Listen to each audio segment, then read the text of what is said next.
ஃபேன்லி. நான் எப்பவுமே என்னுடைய ஃபேன்ஸ் ஆன என் பிரதர்ஸ் அண்ட் சிஸ்டர்ஸ்ன்னு சொல்லுவேன். ஏன்னா அவங்கள வந்து ஒரு ஃபேமிலியா பார்க்குறேன். டக்குன்றது ஒரு டைம் தான் அடிக்கும். But for you to become a celebrity and be consistent on that.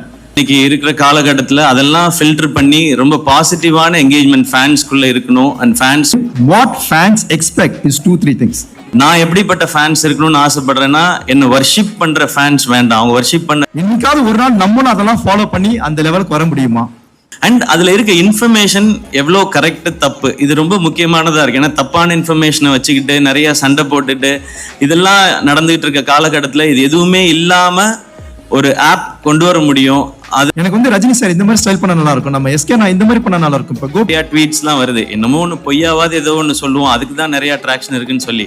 But நீங்க அப்படி இல்லை, அதுலேயே பெரிய சாதனை படைச்ச ஒருத்தர். ஸோ உங்களோட இங்கே நான் இதை ஷேர் பண்ணிக்கிட்டது ரொம்ப சந்தோஷம்.